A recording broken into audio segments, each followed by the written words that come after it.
Prohibition is live and well in Texas as I sit in my dispensary in Minnesota. And let me tell you how they did it. February 22nd, 2025, Houston, Texas. A 15-year-old boy reportedly shoots his mother and sister. Sad thing. Thankfully, they survived. What the police said actually happened. Said the teenager had eaten a bunch of edibles. And don't you know, this becomes the propaganda point for THC legalization in Texas. June 22nd, 2025, Governor Greg Abbott uses the case. 4 months later, Texas governor says, the problem with THC in our communities is real. And then he immediately told the story of the 15-year-old boy shooting his sister and mother. The propaganda is real. And all this is a playback from history. What happened in 1933, Victor Licata murdered his whole family, Tampa, Florida. Victor Licata killed his father, sister, mother, 2 brothers. And controversially, the newspaper reported is a marijuana user. He was a marijuana assassin of youth.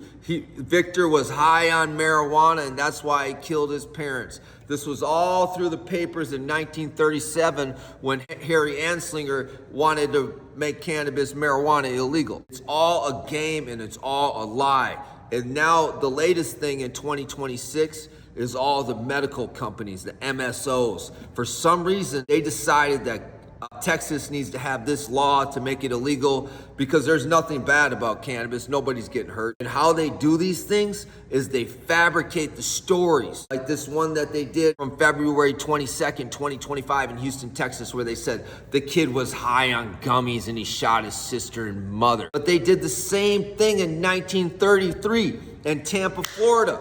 They used that murder. They said the guy was high on marijuana and murders his whole family. So listen, it's all lies. Cannabis is the best thing ever. And we feel for the people in Texas. And now that I'm in my dispensary right now, oh God, I know the games. No, I see the BS, and it's all the evil companies trying to make more money, the big MSOs trying to make more money. So you guys, we just gotta rise up, protest that shit. And people think the status quo in cannabis is okay. For the last 20 years, it's not. My friends are in federal prison right now while the MSOs are making these laws. I did 8 years in federal prison for cannabis. So man, we're here to fight. We gotta rise up.